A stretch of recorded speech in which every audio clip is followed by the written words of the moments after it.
Hi, everyone. Welcome to this meeting. I would like to remind you first that this meeting has simultaneous interpretation into English, Spanish, and French.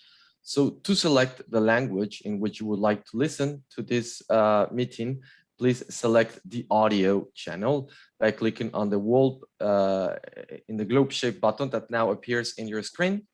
And please make sure that you remain in the same channel throughout the whole event. The interpretation will begin after this technical explanation.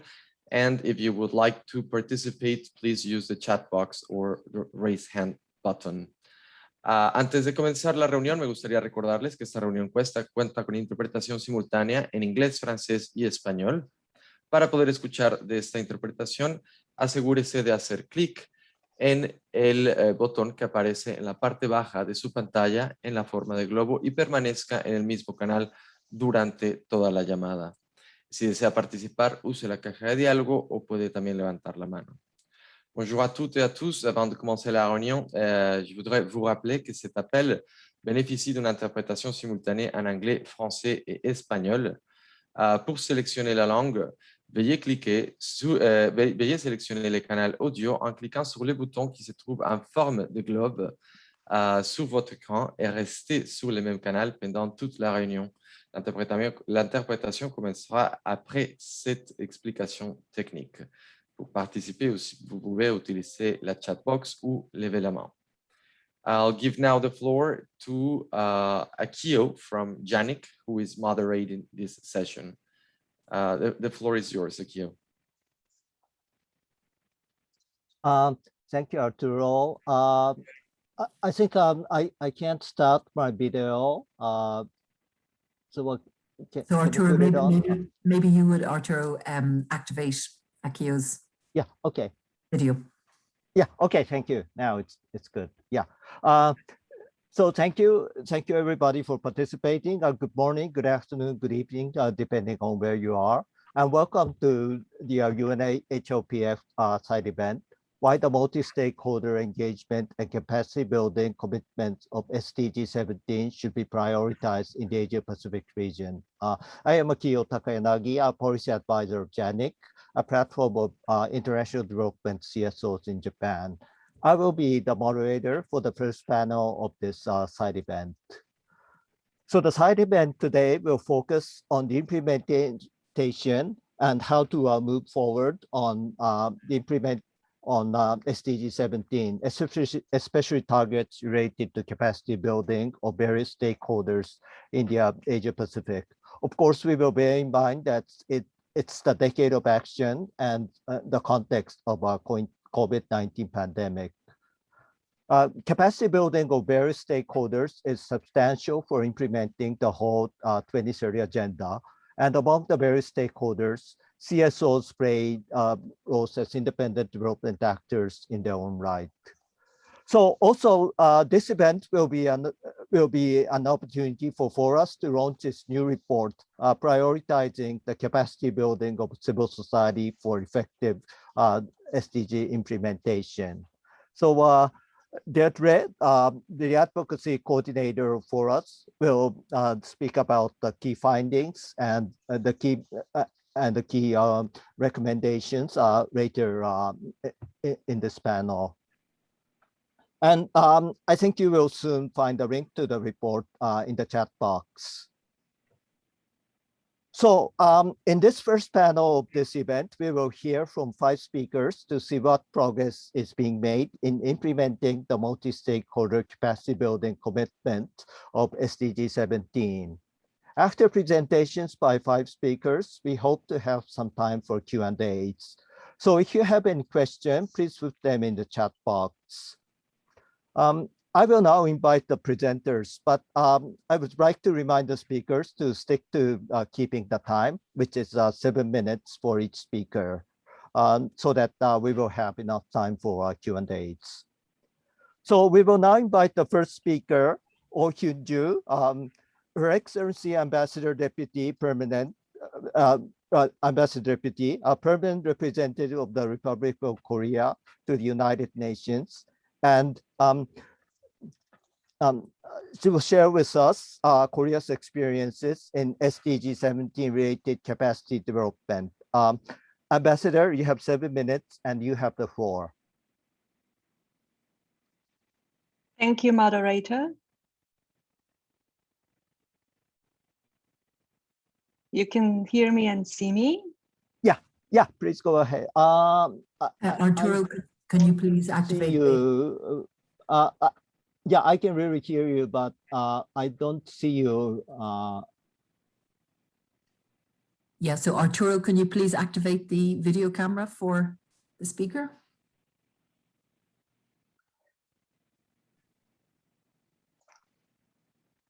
But somehow my video shows in the under the name of the Deidra de Boruca.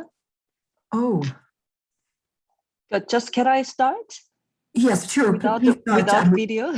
Yeah, but we'll try to Thank you. activate the video. Yeah, thank you very much for all organizers, including the KCOC and JANIC, for hosting this side event and inviting me once again to join you all. When we met virtually last year, we thought that last year's virtual event would be exceptional, and thus we could meet in person this year. Now it is becoming a new normal to meet virtually. What prevents us from returning to normalcy is that while countries stabilize the infection rate, others are suffering from persistent spread of COVID-19. Variant viruses put the progress in the fight against COVID-19 in a precarious balance. So the event cannot take place at a more opportune moment when we need to pull our efforts together in overcoming the pandemic and building back better. COVID-19 is still posing numerous challenges to the world. Socioeconomic impacts and increased risk of poverty are also being addressed by many countries with ambitious stimulus measures, whereas some countries struggle to do the same, resulting in over 100 million globally being pushed back into poverty. Inequality, on the other hand, is rising in virtually all countries, and new forms of inequality seems to be emerging from the changes brought on by the pandemic, such as accelerating digitalization. So against this troubling backdrop, it is hard to emphasize too much that the vaccines are the single most important key to the COVID-19 challenges. Equitable and affordable access to safe, effective vaccines for all cannot be a high-minded but meaningless slogan. It must become a reality, urgently and everywhere.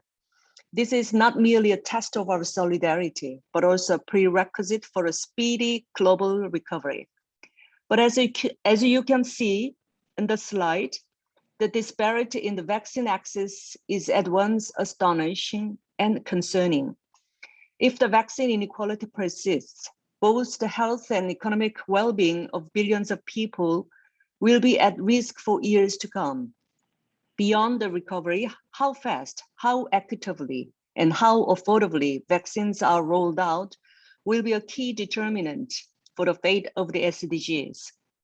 And speaking specifically and close to home, while many Asian countries responded effectively early on in the pandemic, the Asia-Pacific region on average has been relatively lagging with the vaccinations, and Korea is not an exception.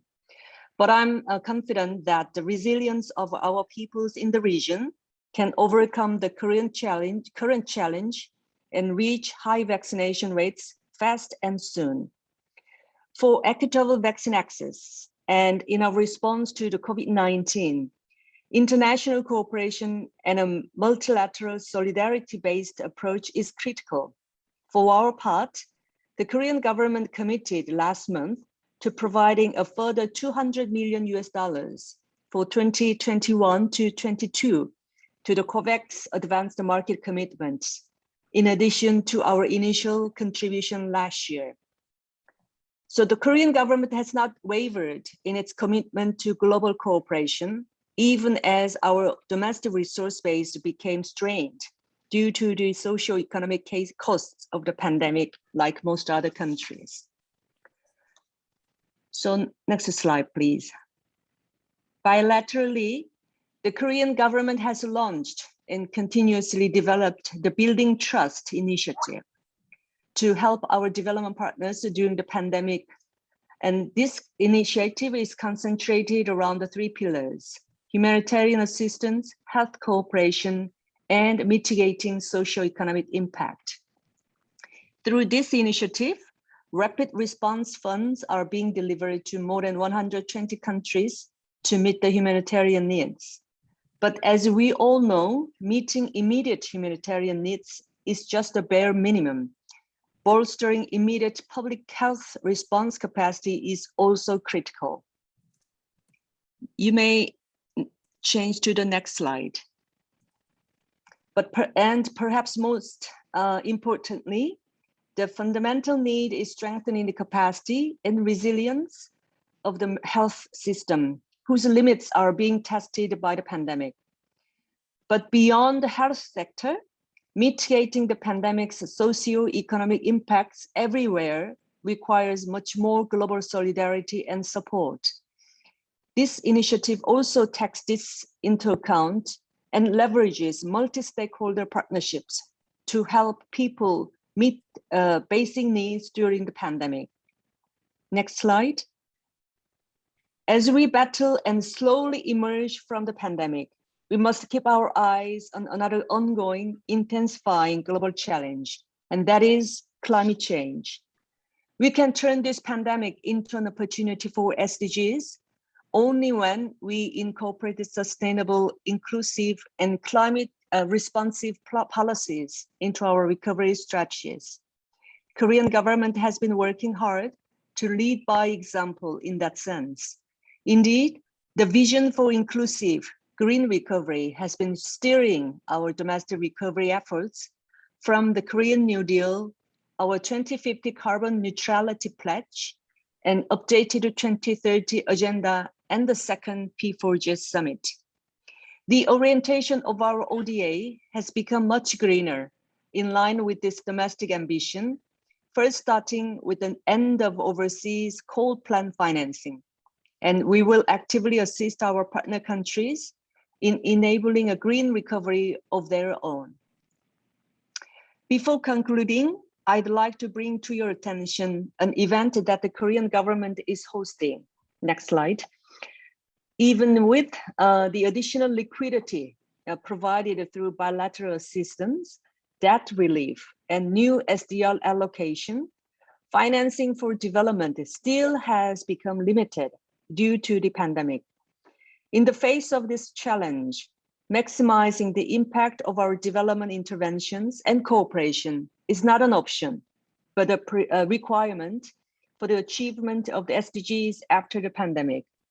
Even during the pandemic, the power of country ownership, inclusive partnership, focused on results and transparency was demonstrated in effective cases of country response. So in order to explore how effective development cooperation can help us navigate SDG implementation during these challenging times, the Republic of Korea will host the 6th, the Busan Global Partnership Forum later this year as a preparatory contribution to the upcoming GPDC HLM.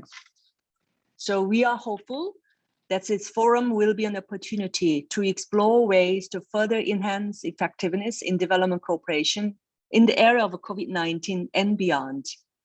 We look forward to everyone's interest and participation. Thank you very much for your attention. And I just forgot to introduce myself at the beginning because I couldn't see myself on the screen. My name is Hyun-Joo. I'm working as a deputy PR at the Korean mission to the United Nations. So all the greetings from New York. Thank you very much. Yeah, thank you, Ambassador Oh. I'm happy to hear about the Korea's building trust initiatives and also your commitment at COP26 and also upcoming forum in Busan. I know that this year it's the 10th anniversary of the high-level forum on aid effectiveness, which was held in Busan. So thank you very much. And our second speaker is Director Yoshida of Global Issues Cooperation Division of International Cooperation Bureau of Ministry of Foreign Affairs of Japan. And we will now learn Japan's experience. Director Yoshida, the floor is yours. Thank you very much. Now, at the outset, I would like to express my sincere appreciation to all the organizers for inviting me to this event.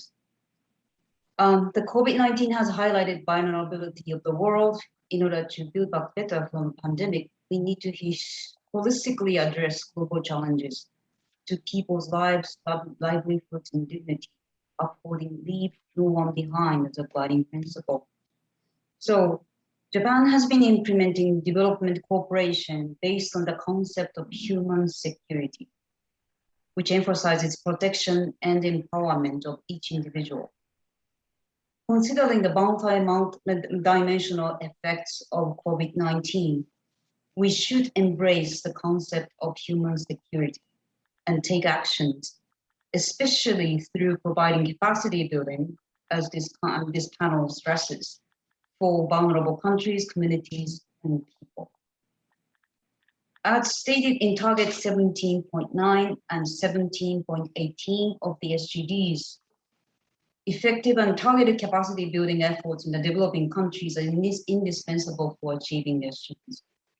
Based on its own experience becoming a donor from an aid recipient after World War II, Japan believes our experiences can contribute to the development of countries facing similar development processes. Therefore, it promotes not only bilateral cooperation, but also South-South cooperation and triangular cooperation for the providing assistance to the developing countries. The pandemic also reminded us that effectively utilizing the know-how and human resources and network of existing developing partners is key to promptly respond to the situation. In this regard, we are collaborating not only among donor countries, but also with civil society organizations that grasps needs of the grassroots. The Japanese government provided financial support to Japanese NGOs for their socio-economic development project in such wide-ranging fields, such as health, education, water resources, development, and landmine and unexploded ordnance clearance. In fiscal year 2020, 59 Japanese NGOs implemented 109 projects in 34 countries and 1 region, amounting to approximately 5.8 billion yen or $53 million through Japanese government grant assistance for Japanese NGO projects. The Japanese government has also been strategically strengthening cooperation with civil society organizations, not only through fostering collaboration in developing countries, but also through establishing new mechanisms to effectively deliver humanitarian aid. For example, the Japan platform established in 2000 brings together NGOs and business communities, the government of Japan in equal partnership to deliver prompt and effective emergency humanitarian assistance to affected people of natural disasters, as well as refugees and internally displaced persons due to conflict, leveraging the strengths and resources of each party. So far, it has provided humanitarian assistance in more than 50 countries and regions, with a total of more than 60 billion yen or $545 million, and approximately 1,500 projects. Since the outbreak of COVID-19, Japan platform has provided assistance in various countries, including Asia. Although the COVID-19 pandemic hindered many Japanese experts to implement on-site development cooperation, we could continue project and provided emergency support thanks to the cooperation with local affiliated organizations. Therefore, we deeply thank especially Japan NGO Center for International Cooperation, JANIC, which will speak later in this event, for contributing constructively to strengthening partnership among diverse stakeholders. The high-level political forum, HLPF, in which each country reports on progress, challenges, and good practices, is an important peer learning opportunity for accelerating international efforts to achieve the SDGs. Through the VNR, Voluntary National Review drafting process, we, Japan, reaffirmed the importance of data and statistics for identifying progress and grasp of deciding the next steps.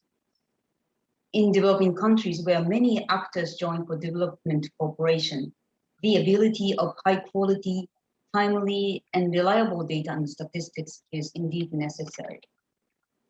Japan has provided data-related assistance, such as technical assistance and capacity building to developing countries in collaboration with the Statistics Bureau of Japan and other partners. I hope this event will continue to foster further collaboration for achieving target 17.18 of the SDGs. Japan will present its voluntary national review, VNR, on 15 July and elaborated on 16 July in a VNR Lab event focusing on Japan's VNR. Since our VNR explains many of our initiatives for capacity building, we hope many colleagues can attend that event. COVID-19 reaffirmed the importance of capacity building by multiple stakeholders. In order to build back better from COVID-19 pandemic, Japan will further accelerate its efforts, both in Japan and overseas, to realize a world where we leave no one behind, based on the progress and challenges identified in our VNR and in collaboration with multiple stakeholders. Thank you very much. Thank you, Yoshida-san, and thank you for keeping the time, and also thank you for talking about how Japanese government partners with CSOs, and also talking about the upcoming BNR events.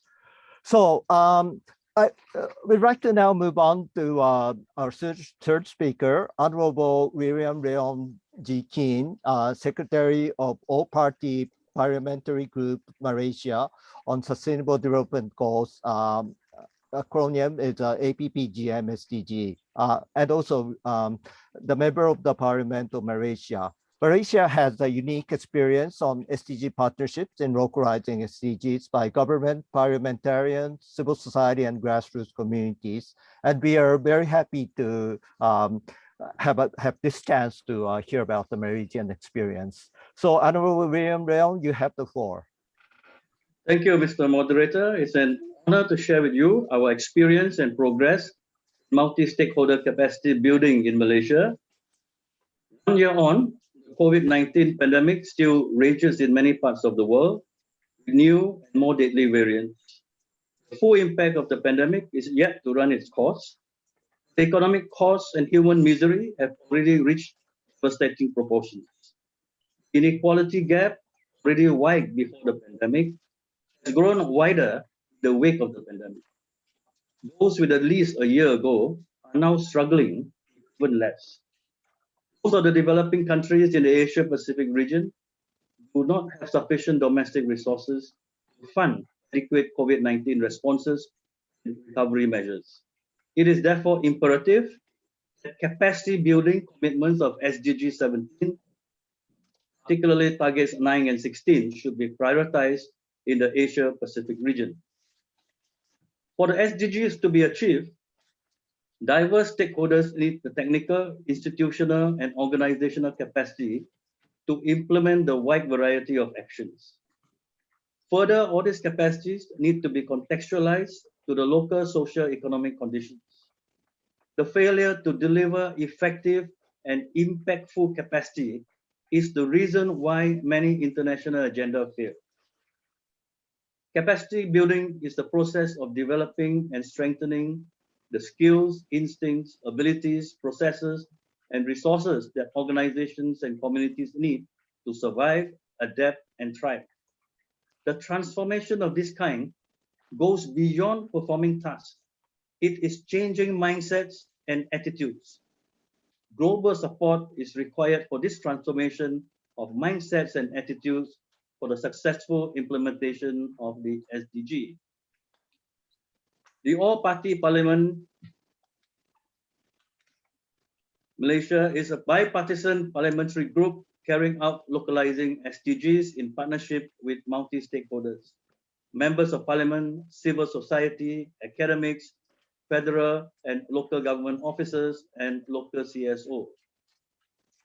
APPGM was formed in October 2019 with an allocation of 2 million ringgit from the 2020 national budget.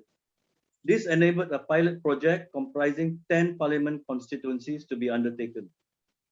The allocation was increased to 5 million ringgit in 2021. The number of projects was increased by another 20 constituencies. In 2020, APPGM carried out 5 clusters of capacity building programs in Tanjung Pier, Bentong, Pendang, Papa, and Persiangan. In total, there were at least 100 participants representing 50 agencies. 3 significant lessons were learned. First, the program must be customized to the need and nature of the targeted community. As the SDGs cover a wide range of issues and social actions, it requires a multi-stakeholder approach. Any capacity building program must recognize the diversity among the stakeholders and bring them into an agreement on the identified issues. All the programs were conducted by subject matter experts with the involvement of researchers who conducted community profiling to identify important local issues. This is very critical in order to contextualize and provide parameters to the broad coverage of the SDGs. Second is the delivery of the program. The audience ranged from young to senior citizens, government officers, and local agencies, each with different approaches and opinions on SDG issues. Conducting an effective session with such a group requires not only a mastery of the content, but also good trainer and facilitator skills. Third is to have a balanced representation among the participants in the program. SDG issues are multidisciplinary and multi-sectoral. Silo working culture among the implementing agencies impede solutions to local SDG issues. Hence, best attempts were made to ensure attendance and participation from 4 stakeholders, namely the community or civil society, government agencies, universities, and business players. Participation from these stakeholders enabled a better understanding and more practical solutions to the SDG issues faced by the community. There were 4 main challenges. First, there were programs where the attendance and participation from the government agencies were low. It is recommended that participation to the programs must be made compulsory for government agencies as part of their job training. Second, the module has to be designed to address the different levels of background knowledge among the community members. One possible solution is to group them into different training levels. Third is to ensure change takes place after the training. SDG is complex with interconnecting issues. However, this does not mean the common people cannot fully understand the SDGs. The challenge is for the trainer to speak the layman's language. This can be done by not strictly using the SDG terms, but making sure that the spirit and values of the SDGs are conveyed to the participants using local concepts. Fourth, the challenge was to cascade the capacity building program to lower level groups so that there is an awareness for better impact. This can be very challenging until there is a strong buying in and a good showcase for everyone to evaluate the impact. There must be tangible, real, practical benefits in order for the showcase to be appreciated by everyone. In conclusion, the members of APPGM are very excited about the results of the pilot projects. We have learned valuable lessons and are looking forward to improve the capacity building programs for the second cohort. Thank you very much.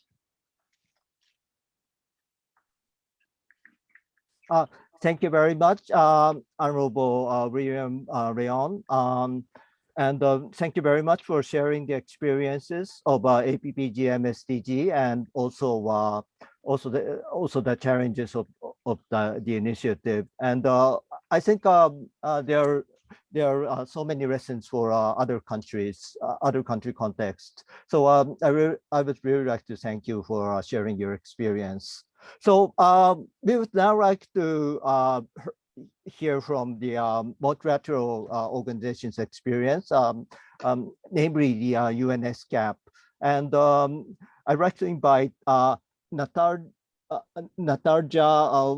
Verma, I hope my pronunciation was correct, Economic Affairs Officer at the UNESCAP Sub-Regional Office for North and Central Asia, which in my understanding is located in Kazakhstan.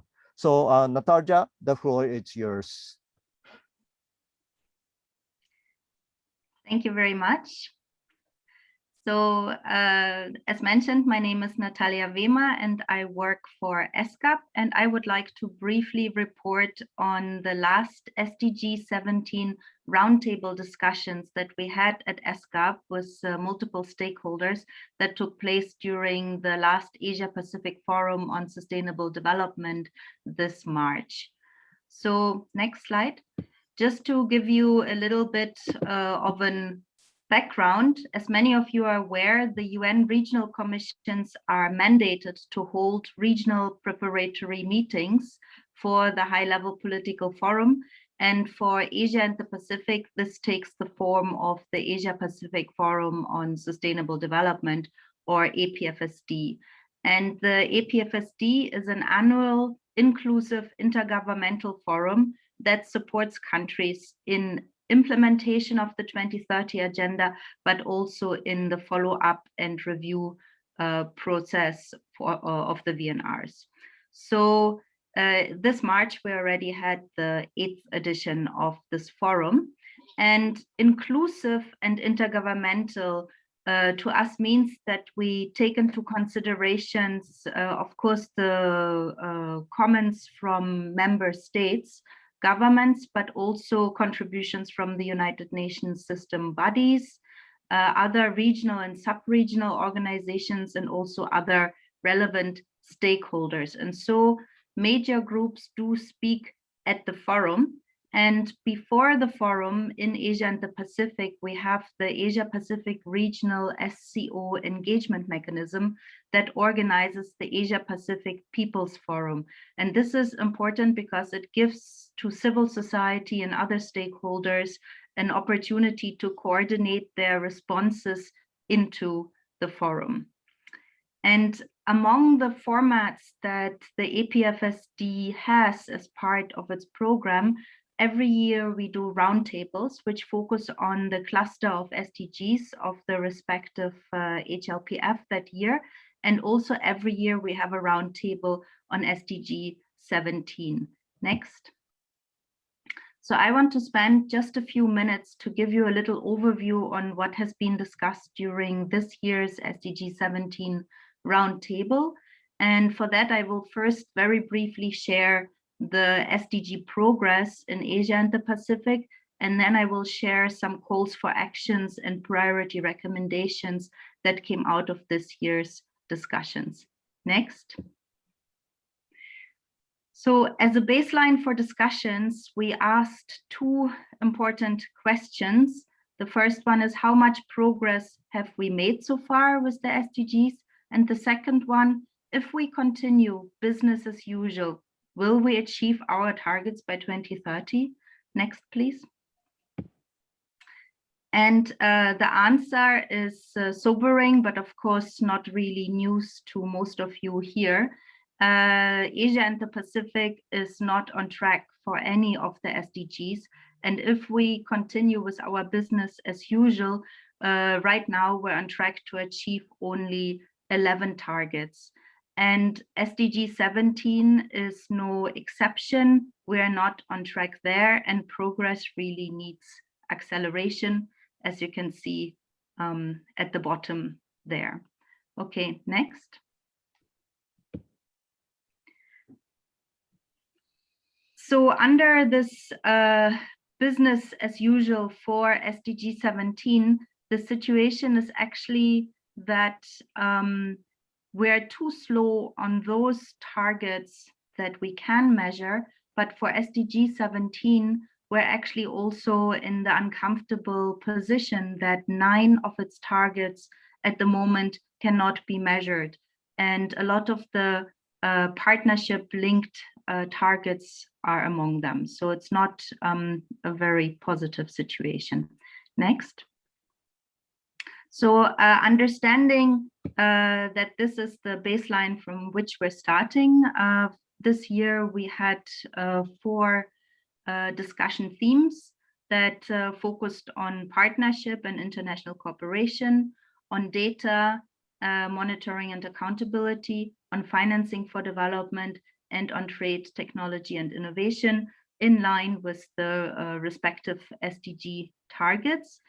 And discussions were quite complex, so of course I cannot reflect everything that we had, but I'll give you a little summary. Next, please.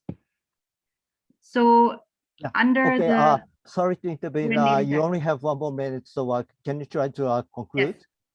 Yeah, thank you. Thank you. So under the Partnerships and International Cooperation Group, there was a big call that we need to mobilize resources and scale up cooperation.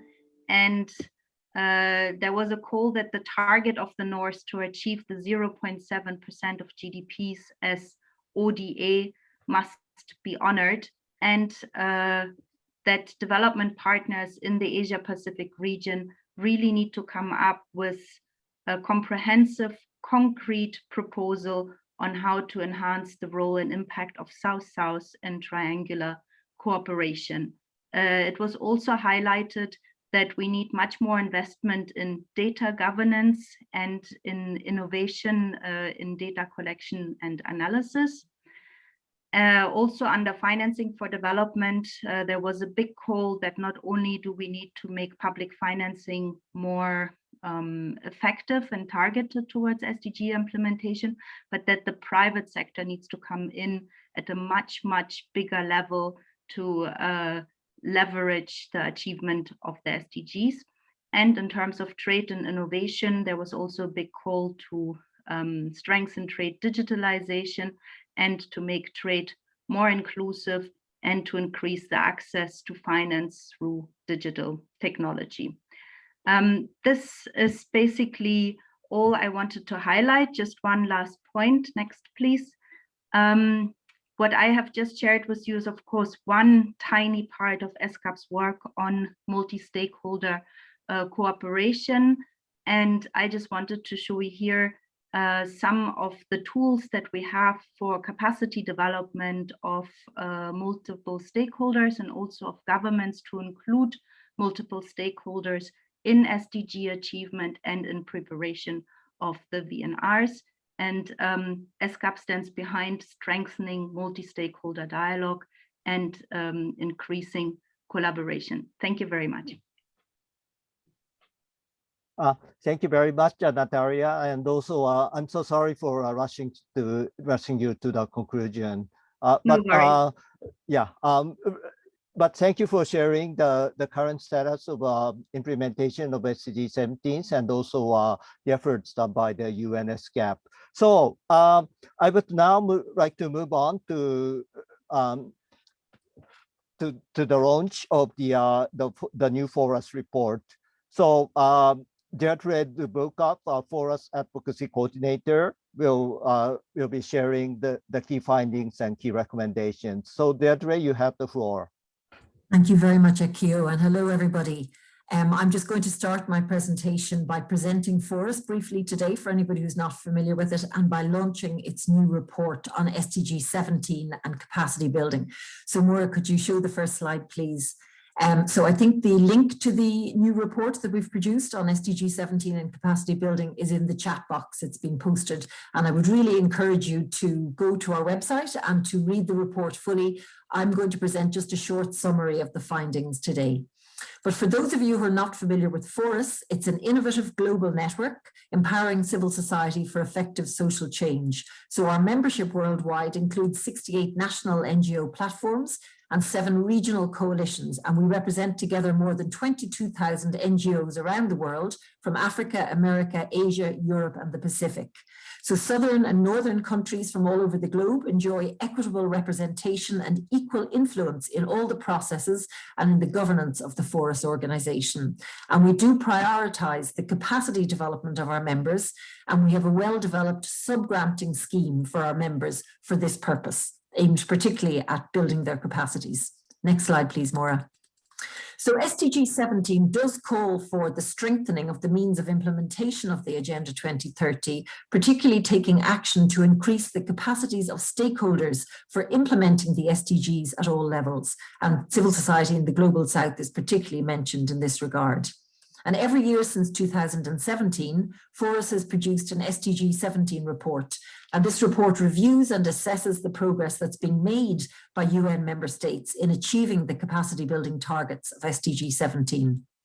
Our report's analysis every year draws on the raw consolidated data and findings of the 5th edition of a report called Progressing National SDG Implementation, and that's led by our FORUS Canadian member, the Canadian Council for International Cooperation. So we get the raw data from that report, and we then have a particular methodology. Our methodology for developing our SDG 17 report includes, first of all, gathering all the data and information on capacity building from the VNRs. And in this report, we look at the 2020 VNRs. We also then try to understand and categorize the different types of capacity building that are mentioned and the different target groups. We then analyze and develop conclusions on the capacity building efforts of governments, different governments around the world, as reflected by their VNRs. And finally, we formulate recommendations for the future. Next slide, please, Maura. So what were the results of this year's analysis of the 2020 VNRs? Well, of the 47 VNRs that were presented to the high-level political forum by governments in 2020, 8 VNRs did not mention capacity building at all. In other words, 1/5 of reporting governments in 2020 didn't mention capacity building at all. And this is despite the fact that SDG 17 does underline the importance of capacity building as a key means of implementation of the SDG agenda, and that SDG 17 is reviewed by the HLPF every year. So it is quite a notable lack. And the figures represent an improvement on 2019. So in 2019, the VNR figures indicated that actually 1/3 of governments presenting their VNRs did not mention capacity building. So this is something that does need to be addressed. Next slide, please, Maura. As noted in the previous FORUS SDG 17 reports, capacity building is used as an all-encompassing term in the VNRs to describe everything from education to vocational training. And this means that it's very difficult to be specific about exactly what governments are doing in terms of capacity building. But of the 39 VNRs in 2020 that did mention capacity building, 25 of them highlighted specific gaps linked to SDG implementation. And those gaps were related to areas such as digitalization, education, gender equality, leave no one behind, and importantly, data collection. So our report notes that although a majority of VNRs highlighted the key role of CSOs, of civil society organizations, in the implementation of the 2030 agenda, there was an obvious gap between the kind of importance that was being attributed to the work of CSOs and the actual efforts made to strengthen them and their capacities. In fact, there was no evidence in the VNR submitted in 2020 that any of the governments are adopting systematic and continuous approaches to supporting the capacity building of civil society linked to the SDGs. Next slide, please. So our report also looked at low, medium, and high income countries. And it found that while some countries, especially in the Global South, have not put in place the means to provide for the capacity building of CSOs and other stakeholders, they still do identify it as a major area of challenge and insist on global cooperation in this regard. But an analysis of the 2020 VNRs does indicate that lower income countries appear to be the targets or the beneficiaries of capacity building in the context of international cooperation. that middle-income countries appear to function both as funders and supporters of capacity building, but also as beneficiaries and targets. And finally, that high-income countries tend to be providers of capacity building for overseas partners. But it is of concern that there's a clear lack of reciprocity in the approach to international capacity building, because it's mostly considered as a unilateral process that's initiated by high-income countries. And FORUS would propose that to compensate for this, there may be scope to promote SDG capacity building in the context both of South-South cooperation and triangular cooperation frameworks. For example, some global South countries are both donors and recipients and may partner effectively with each other given their similar backgrounds and experiences. Next slide, please, Maura. The next slide looks at the issue of digitalization, which was an important trend in some of the VNRs this year. Deirdre, sorry, you only have 1 more minute, so Okay. yeah, can you try to conclude? Yeah, okay. Thank you. 10 countries presenting their VNRs in 2020 did not mention the role of technology at all in the implementation of the 2030 agenda. But on the other hand, 20 VNRs mentioned digitalization and internet access as a priority in their national planning. However, few VNRs gave any examples of national measures being put in place linked to digitalization. COVID-19 also had an accelerating impact on the process of digitalization. Many civil society actors, state institutions and others quickly had to adapt to working digitally, but this did reveal significant disparities between the global north and global south and between privileged and marginalized sectors of society. So back to, we have a few other points about gender equality and other trends that were found, but I would like to just make some recommendations at the end. So if you can go to the very last slide, Maura. For key recommendations of the last 2 slides, key recommendations of the report. I suppose the first one is that we want clear definitions of capacity building to be agreed by all UN member states. These definitions will enable reporting and comparative analysis on the progress being made in relation to capacity building of different stakeholder groups.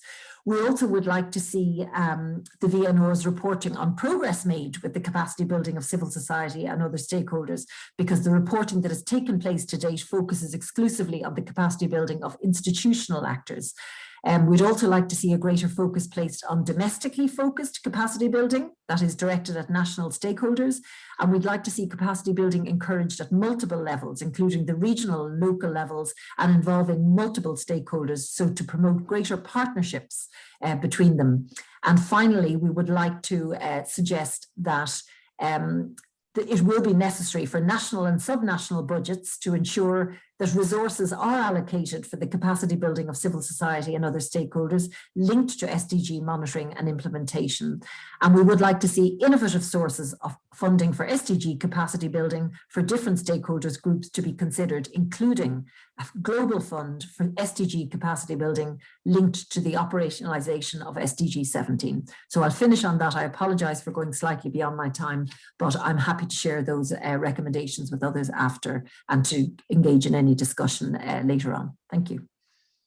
Yeah, thank you, Deirdre. And the link to the new report is in the chat box. So I hope that many of you will access the new report. And thank you very much for summarizing the key findings and the recommendations of the report. Also, I'm so sorry that I have to rush you to conclude. So there's very short time for Q&A session. So there's just one question in the Q&A box. So I think if any of the government person could, any of the panelists from the government could respond to this question, I would be happy. But I will just read out the question. What progress has been made to disaggregate data, especially for older persons? So could anybody from the government could respond to this question?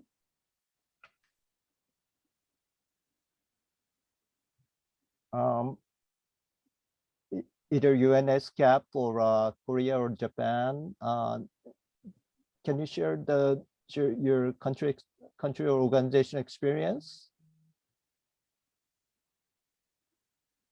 Yeah, I think this question is really technical, so it's not really to answer as soon as you come up with this question. So maybe I will just take one question from the floor if there is any critical question. And I want you to be really short and also targeted at the specific panelist.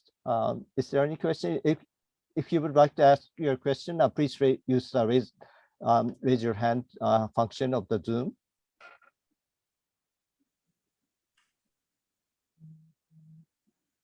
Yeah, I don't see anybody raising the hand. So I think the time is up for this panel. So I would like to thank the 5 presenters for your presentations and all the experiences of the governments and UN, and also the FORUS report were interesting and have various implications. So I would really like to thank the 5 panelists. And I would like to now move on to the second panel, which will be moderated to Rashira Ramli from Malaysia. So over to you, Rashira. Okay, thank you very much. Thank you very much, Mr. Akio Takayanagi.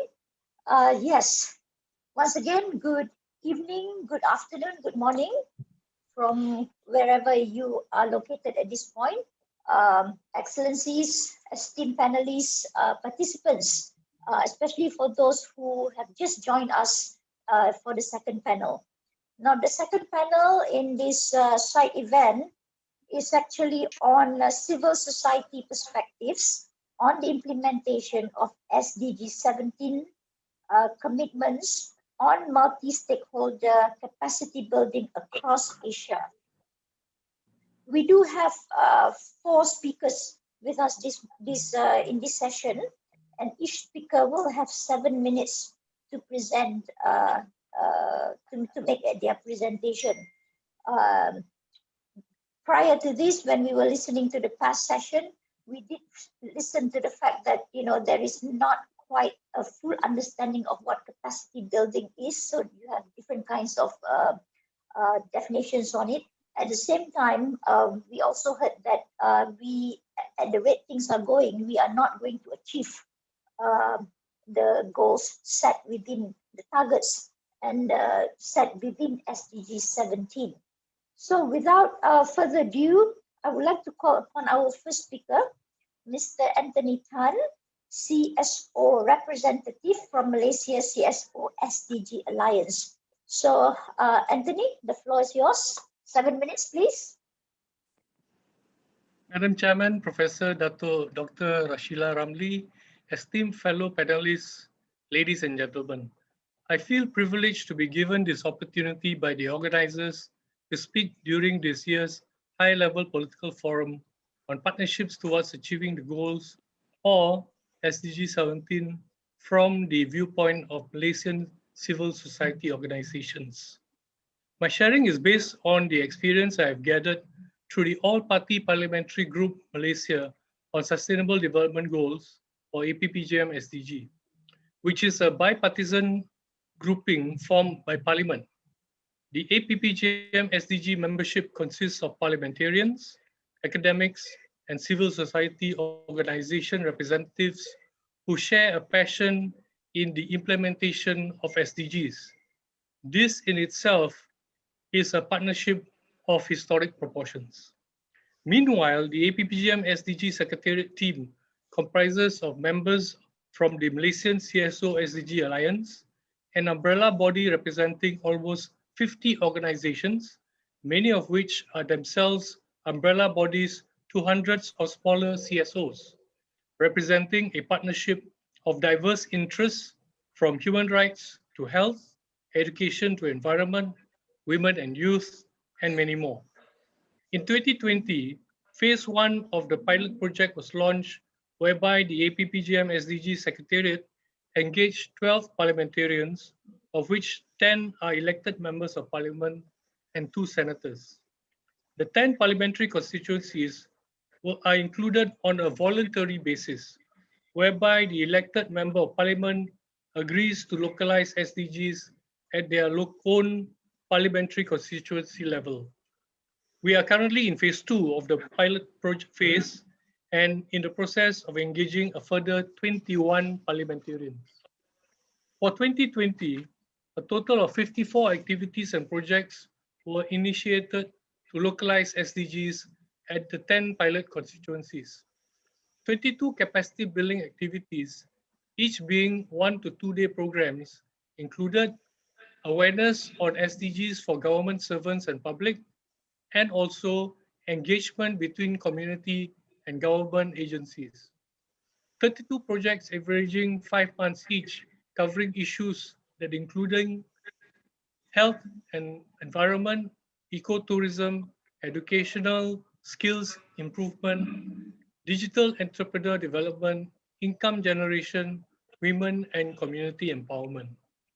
The APPGM SDG Secretariat team formed multi-stakeholder collaborations with parliamentarians. The elected members of parliament were roped in as local champions of SDGs to bring elements of SDGs closer to the hearts and minds of constituents and also to interact with government agencies at local level. We had researchers from local universities from both public and private institutions. These researchers participated on the ground research at each parliamentary constituency and interacted with the member of parliament, communities, and relevant government agencies. Researchers from parliament and think tanks were invited to have a hands-on participation, to experience the research methodology employed and to have a better understanding of the issues on the ground. One of the most important partners in bringing SDGs to the ground is, of course, the local community. Time was spent before, during, and after the research visits to get the buy-in of the local community. This is in line with the bottom-up approach of sustainable development. Social entrepreneurs. We discovered a number of not-for-profit enterprises that were able to address local issues. Quite a few of these were members of the local communities themselves. We encountered many civil society organizations, mainly based in situ, already working on the ground. These include indigenous people, women, youth, farmers, fishermen, and university undergraduates. However, Anthony, quite one often, moment, these groups work in isolation from each other. In some localities, it was possible to incorporate support from local business owners in the solution. Malaysia has a 3-tier form of government, the federal, state, and local governments. Federal and state governments have overlapping authority, which requires careful maneuvering in getting agreement on issues related to land, minerals, and water. The phrase breaking the silo mentality is often used in Malaysia to describe working with different government agencies across 3 jurisdictions. This is, in a sense, you keep to your turf and I keep to my turf. This is one of the highest hurdles in bringing SDGs to the ground. And in conclusion, I wish to record our thanks to the support given to the Malaysian CSO SDG Alliance by the Malaysian government, particularly from the Economic Planning Unit of the Prime Minister's Department. The APPGM SDG is also very happy to note that the Malaysian VNR 2021 report has quoted the APPGM SDG a number of times, and in particular in the section covering SDG 17. Thank you for this opportunity to share our CSO experience with the high-level political forum. Thank you very much, Anthony. Thank you for sharing the Malaysian experience, especially the quadruple helix partnership and the bottom-up approach, actually, in terms of the work that is being done in Malaysia. Yeah. So with that, I will move on to the second speaker. Our second speaker is Mr. Horiyuchi. My apologies if I messed up a bit on that. Senior Advocacy Officer, Japan NGO Center for International Cooperation, JANIC. So the floor is yours, please. Thank you, Chair. My name is Aoi Horiuchi. I'm the Senior Advocacy Officer of Japan Asia Center for International Cooperation, JANIC. JANIC is an umbrella organization of civil society organization in Japan, working to eradicate hunger, inequality, and promote justice by maximizing strengthening of our members. Currently, we have more than 100 Japanese civil societies, and we've been active since 1987. So I'd like to share civil society perspective on implementation of SDG16's commitments on multi-stakeholder capacity building across Asia. Here are 3 points that I'd like to highlight. Number one, hold governments accountable for ODA 0.7% target. And second, provide capacity building for CSOs on multi-stakeholder partnership and SDG implementations. Third one is promote universal rule-based, open, non-discriminatory, and equitable multilateral trading system under the WTO, which in this context means supporting COVID-19 vaccines waiver. The next slide, please. So the first recommendations or civil society role is holding governments accountable for ODA 0.7% target. This is actually promoted by Japan Civil Society Network on SDGs, in short SDG Japan. This is a broad civil society network on promoting SDGs, and they will publish SDG Spotlight Report 2021. It was Japan's second biennial this year, with analysis and recommendations for all 17 goals. And those recommendations includes about 70 SDG17, and the government needs to clarify the roadmap and the progress towards 2030 agendas. The next slide, please. The next one, yes. So my second point is that providing capacity building for CSO on multi-stakeholder partnership and SDG implementations. JANIC has been providing the financial support to our partners, Asia Development Alliance, ADA, and Asia Democracy Network, ADN, in order to enhance capacity for civil society organizations across Asia from last year. And those capacity building program includes monitoring SDG16 Plus, which will be shared by my next speakers, Josna, and also securing online privacy and localizing human rights in partnership with local governments. And this capacity building program will be continued this year again. So if you are from Asian regions and if you are based in civil societies, you are more than welcome to join this capacity building program. Next slide, please. The third one that is promoting universal rules-based, open, non-discriminatory, and equitable multilateral trading system under the WTO. This is actually mentioned under SDG target 17.10. But in that context, especially after the COVID-19 pandemic, we strongly ask the government to support COVID-19 vaccines waiver. Back in May, equal access, health and medical access on COVID-19 for all Japan networks has published a recommendation to the government of Japan to support the waiver of intellectual property rights on COVID-19 and started calling for civil society organizations to sign on the statement. This is actually the current situation, mean that the COVID-19 vaccination is not provided equally to the whole population under this situation.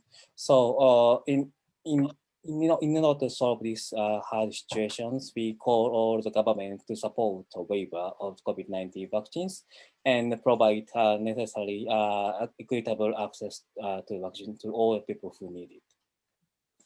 So here's 3 points that civil society's perspective on the implementation of SDG17 commitments on multi-stakeholder capacity building across Asia. Thank you.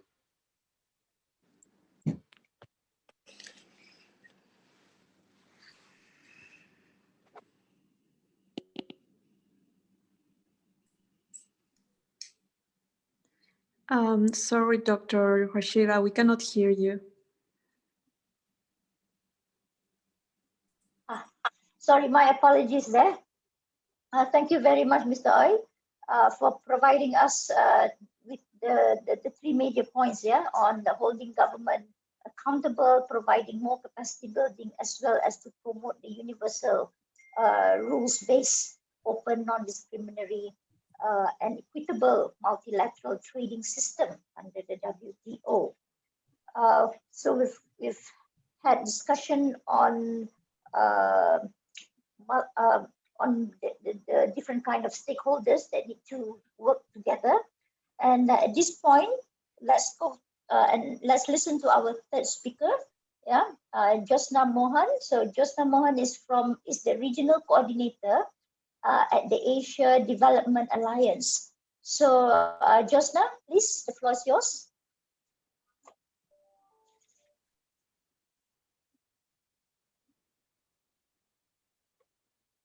Thank you so much, moderator, Dr. Rashida Ramli. Oh. Thank you again for giving me an opportunity to speak in this August gathering. And so my name is Jyotsna, and I'm going to speak about the civil society perspective on the implementation of SDG 17 commitments on multi-stakeholder capacity building across Asia.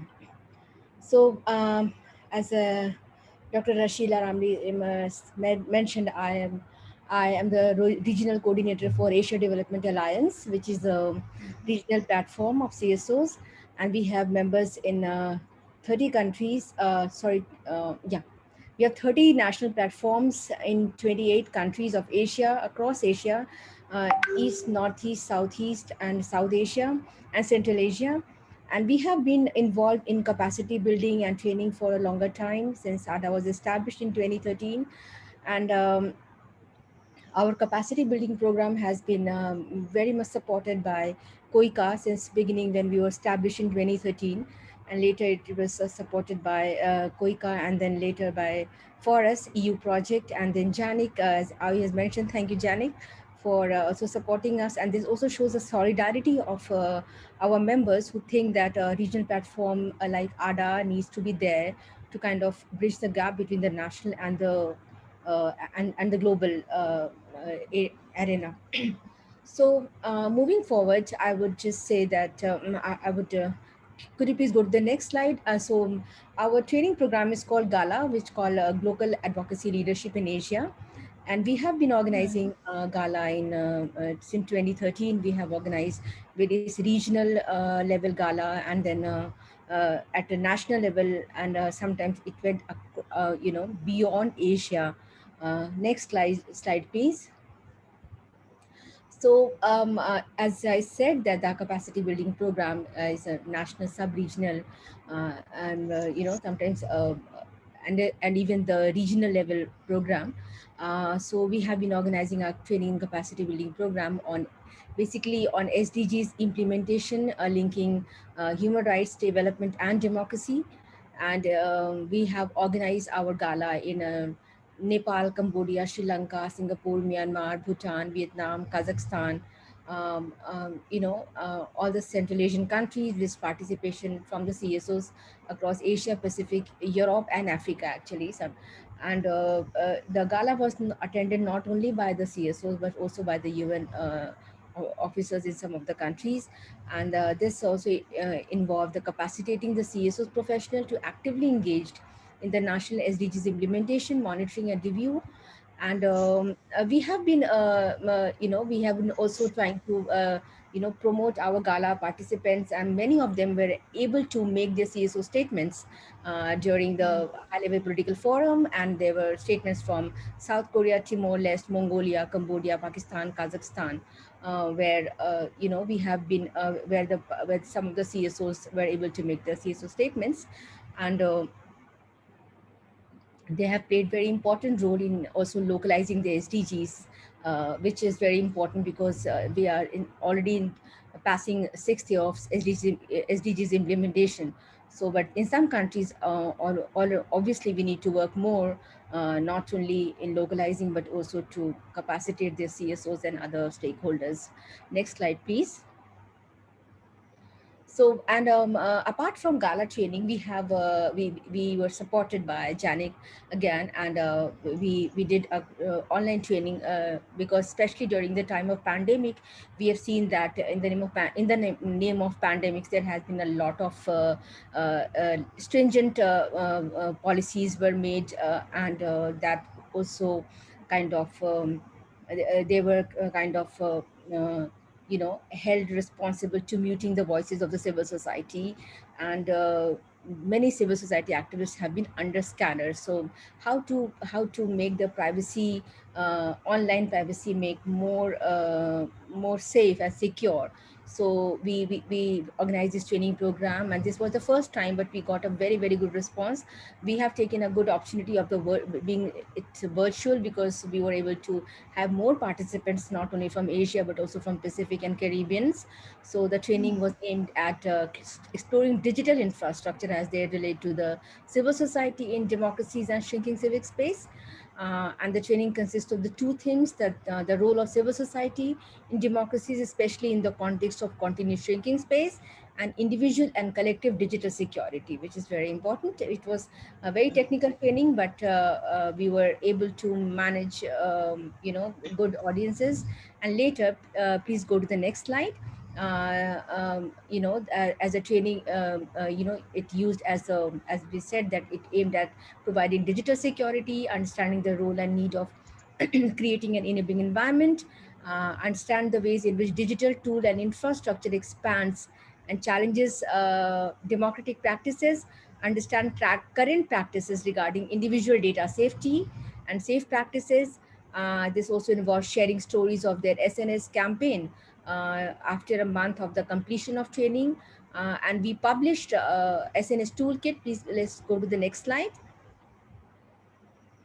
So this was the toolkit that we published, which actually is a guide, is an online guide that gives you, that if you read it, it gives you more detail about how to secure our privacy online when we are dealing on various online platforms, and also various social media platform. So we have already launched this toolkit in last February. Next slide, please. Apart from that, we have been, apart from Gala and SNS toolkit, we have been also training on SDG 16 plus, and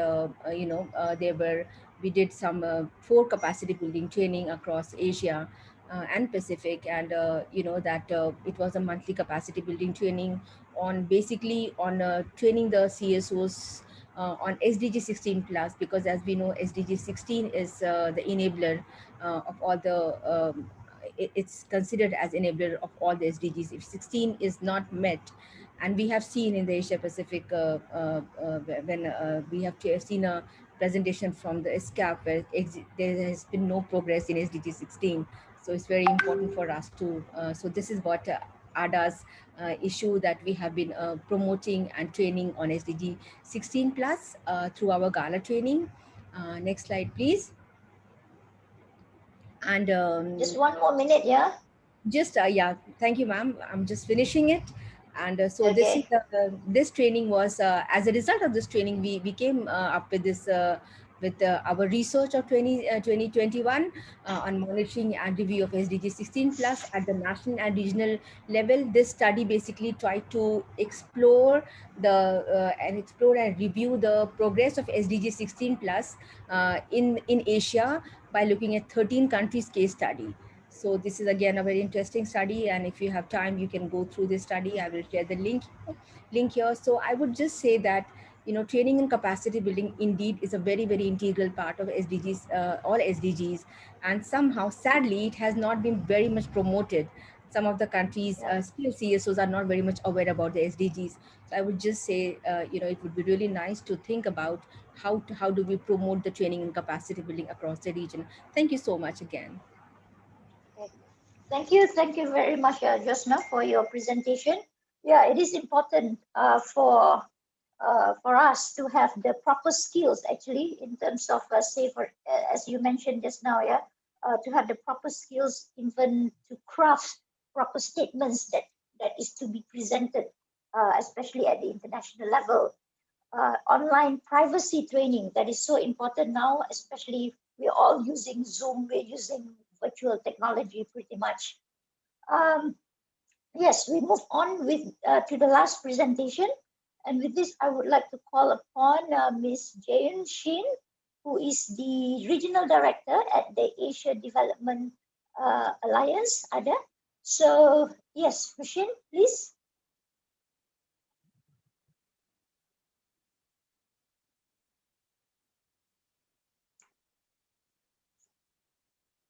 Can't hear you. Hello, can you hear me? Okay, you're good now. Go ahead. Okay. Yeah, actually, thank you for giving me this opportunity. My name is Jayon Shin. I'm a director of Policy Education Center of KCOC, not ADA. Today, I'm going to talk about Korean civil society's experience and perspectives, especially in the field of international development cooperation. Next slide, please. Next, next. Yeah, as you know, SDG 17.17 emphasizes the participation and cooperation of various stakeholders, not only governments, but also international organizations, civil societies, and businesses. I believe that effective partnership directed by them can have very different outcomes. Specifically, I would like to talk about government to civil society partnerships and its institutionalization, because it is a key aspect to enable CSOs and to strengthen CSOs' capacities.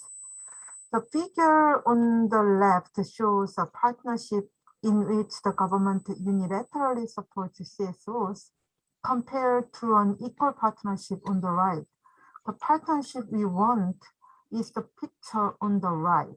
Perhaps many civil society members who are attending this event today will understand how these partnerships can make a difference in the process and outcome of cooperation. So I will share examples of these partnerships in the field of international development cooperation in Korea. Next. The government civil society partnership, from here on, I refer to this as a GSP. So took a dramatic turn in 2018 when the government accepted the OECD peer review's recommendation for civil society partnerships. As a result, our government prepared a policy framework for GSP in international development cooperation with the civil society 2019. This policy is meaningful in that it is the first government CSO policy document in Korea that stipulates this type of partnership. In Korea, there is no legal basis for civil society partnership, and civil society cooperation is not unified among ministries. Also, this policy provides a basis that can be applied to civil society cooperation in the field of international development cooperation. Next. It's also significant that this policy comprehensively recognized the role, the role of civil society as a practical partner. As a consequence, civil society activities based on the GSP in the field of international development cooperation have been further expanded to cover various roles. Next. However, the COVID-19 pandemic unexpectedly occurred. In April 2020, we published the first KCOC statement since the coronavirus hit Korea severely at the time. There was no plan in place to help developing countries since we are forced to focus on urgent domestic responses. Thus, we appeal to the Korean government and the public to pay attention to the response of the vulnerable in developing countries and requested our government to establish a consultative body, including people from the government and civil society, to help fight COVID-19 in developing countries. Next. In May, we continue to ask for partnerships. Our second statement requested mutual cooperation, including the government, business, and private fundraising agencies to counteract COVID-19 in the international communities. Our proposals amounted to 64 countries, approximately $54 million and 170 projects. Next. It took 3 months to officially certify the partnership. The government decided to open a fund of $8.8 billion in 2020 for the public civil society partnership program as a response to COVID-19. This was very unusual in the relationship between Korean government and civil society. At a time when everything halted due to COVID-19, the government capitalized on the capacity of civil society. This was not based on groundless prediction, but on the experiences of the civil society that they built within the community for many years. Next. In 2020, as a COVID-19 responses from Korean development CSOs, we provided $32 million to 78 countries, including countries in Asia. Of these, 26% were supported through government civil society cooperation. Next. Most of the Korean Most of the Korean civil society's responses to COVID-19 were made through the partnerships such as those pictures above. Next. These responses were made in 4 areas. Such responses were not simply to provide goods or urgent humanitarian assistance, but also to empower vulnerable groups and communities to respond to COVID-19 on their own. Next. Now I go back to the institutionalization of this partnership. The government and civil society had joint discussion for about a year in 2020 until an implementation plan was decided on in February 2021. This included a total of 31 tasks to be carried out over 5 years from 2021 to 2025. This implementation plan also enables the government civil society policy council to review the result twice a year. This seems to lay the foundation for the partnership based on the monitoring and evidence, not perfunctory cooperation. In addition, the policy and implementation plan are included in the government's midterm strategy for international development cooperation. Last slide. Next. However, in the process of institutionalizing the partnership, 3 points have not been agreed upon due to the differences between the government and civil society perspectives. First, on the ratio of the partnership budget from its current 2% to at least 6%. And second one is the expanding the government's transparency by fully disclosing ODA information. And third one is the establishment of the mechanism of safeguard piracy. Due to this limitation, we plan to prepare a monitoring report on government civil society partnership and submit it to the government to continue narrowing this gap. However, despite this gap, we believe the institutionalization of partnership clearly helps to define the role and capacity of a civil society. We hope this serves as an opportunity to secure a justification for expanding the partnership continuously. This is the end of my presentation. Thank you very much for listening. Thank you very much, Ms. Shin. By the way, Ms. Shin is actually the Director of Policy Education Center at the Korea NGO Council for Overseas Development Cooperation. So thank you very much for your presentation. We do have about less than 5 minutes. If there are any questions, I could see that there are at the max just now, there was 71 participants online. There is a comment here. It is necessary from Lotfi Ben Maul, who stated that it is necessary that the North-South cooperation at the SDG17 level must be accelerated and introduced and collaborate with NGO. And after COVID-19, it is imperative that the developed countries help the poor and developing countries at all levels through coordination with the governments and the participation of NGO. I have not seen any question here. From Deirdre de Burga. Okay, let me see. Is it under the chat? Because I was looking under the Q&A.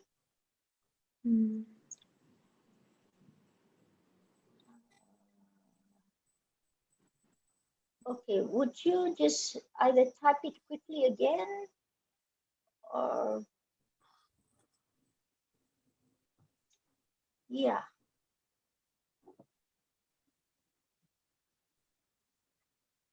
Could the organizer please just read the question quickly? Would appreciate it.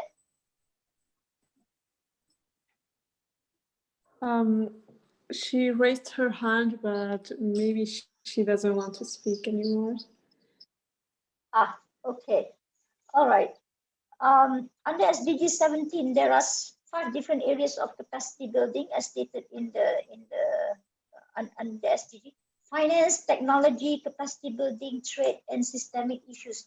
I think we may have like 30 seconds for each of the speaker to kind of wrap up. So do we have that time? Let me see there. So far, I don't see any more questions. Anthony, 30 seconds to wrap up. Oh, I did my master's on SDG 17, so I am a great proponent for it. And whether it's north, south, east, west, yes, partnerships are important. Thank you. Okay, thank you, Anthony. And Mr. Al, please.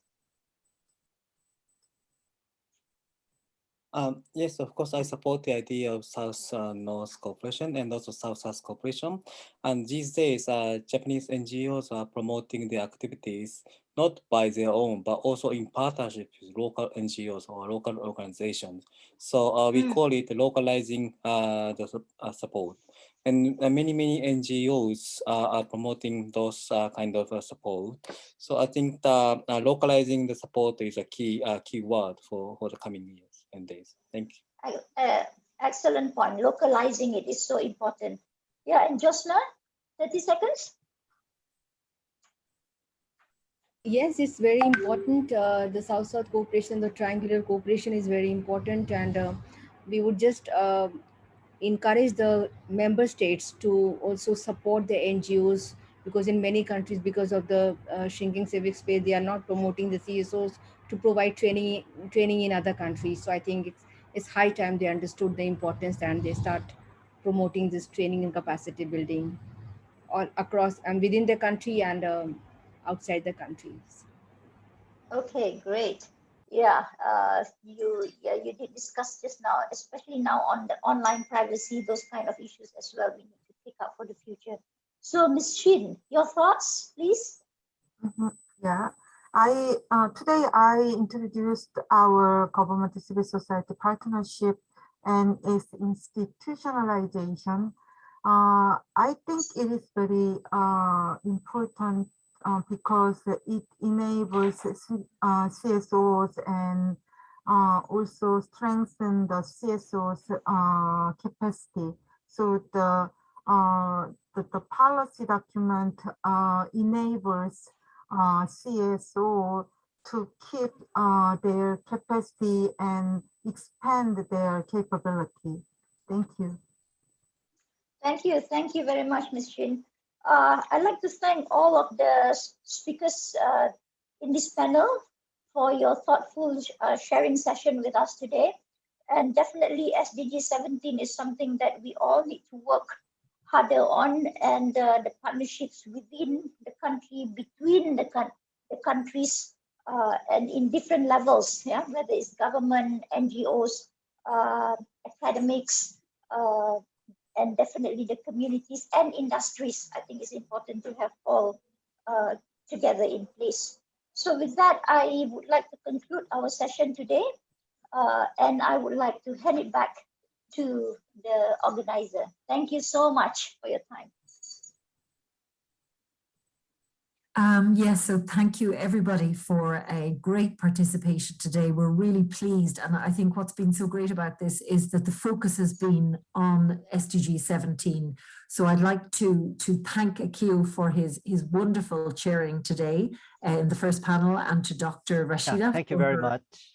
Her moderation also. I think, you know, it really suggests that Asia is taking the issue of SDG 17 extremely seriously and is showing leadership that I have to admit other regions of the world are not showing on really capacity building, multi-stakeholder partnership, ODA, and other areas. So I think we can congratulate all of our speakers and all of our platforms who are working hard to push the issue of SDG 17 up the political agenda, and hopefully this and UNESCAP and others who've been very kind to participate and share their regional overview with us today. So let's hope that this event in itself will also create some momentum behind SDG 17, and we hope that the FORUS report on SDG 17 will also play some role. So just like to thank you all today, and all of those who are involved, including the FORUS team and the technical support of this meeting, and we look forward to collaborating with you all again in the future.